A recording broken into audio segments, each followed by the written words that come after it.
Hello student, आज की इस वीडियो लेसन में हम पढ़ने जा रहे हैं आईसीएसई की 7th क्लास की पाठ्य पुस्तक मधुबन हिंदी की व्याकरण। इस वीडियो में हम व्याकरण का दूसरा पाठ पढ़ेंगे और दूसरे पाठ का नाम है वर्ण विचार। इस पाठ का हम पहला टॉपिक पढ़ेंगे। पहला टॉपिक है वर्ण। भाषा का 4 कौशल माना जाता है: सुनना, बोलना, पढ़ना और लिखना। इनमें से पहले 2 कौशल हैं भाषा से संबंधित है और शेष 2 कौशल है लिखित भाषा से संबंधित है। ध्वनि को लिखकर व्यक्त करने के लिए हमें कुछ लिपि चिन्हों की आवश्यकता होती है। यह लिपि चिन्ह वर्ण कहलाते हैं। इस प्रकार हम कह सकते हैं मानव मुख से उच्चारित ध्वनि को लिखित चिन्हों को वर्ण कहते हैं। वर्ण भाषा की सबसे छोटी इकाई होती है। इसके खंड नहीं किए जा सकते। वर्ण 2 प्रकार के होते हैं: स्वर व्यंजन और व्यंजन। पहला होता है स्वर और दूसरा होता है व्यंजन। वर्णों को अक्षर भी कहा जा सकता है। प्रत्येक शब्द वर्ण से ही बनते हैं और वर्ण से ही बनाए जाते हैं।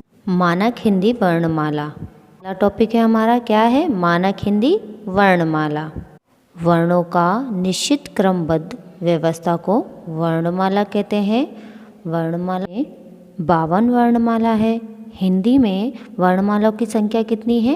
52। आइए पहले हम स्वरों को पढ़ते हैं। वर्णमाला में स्वरों की संख्या होती है 11। अ, आ, ई, उ, री, ए, ओ। अयोगवाच स्वर होते हैं अनुस्वर, अम और विसर्ग, आहा। ये होते हैं 2। होते हैं हिंदी वर्णमाला में व्यंजन। व्यंजनों की कुल संख्या 35 होती है।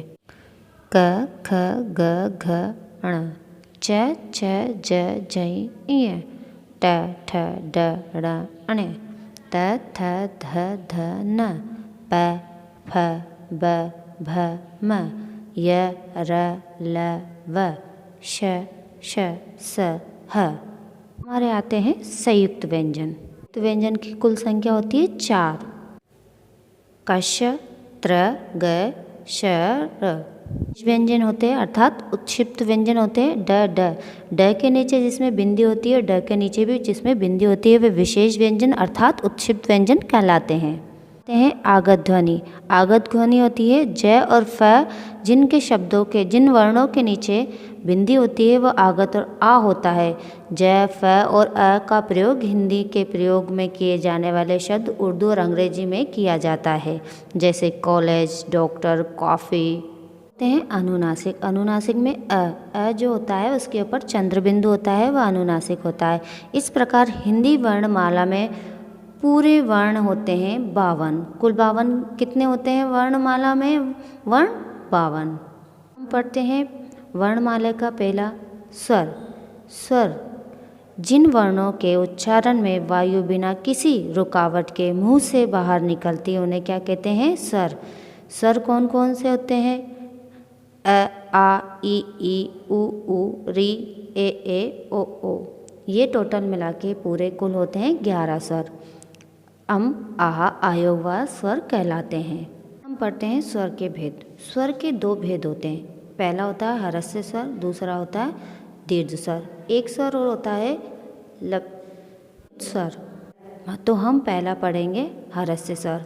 ह्रस्व स्वर जिन स्वरों के उच्चारण में बहुत कम समय लगता है उन्हें ह्रस्व स्वर कहते हैं। ह्रस्व स्वर होते हैं 4: अ, ई, उ, री।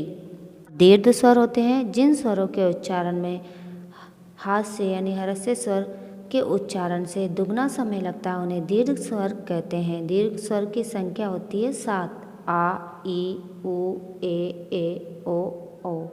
ललित स्वर में ओम का उच्चारण होता है।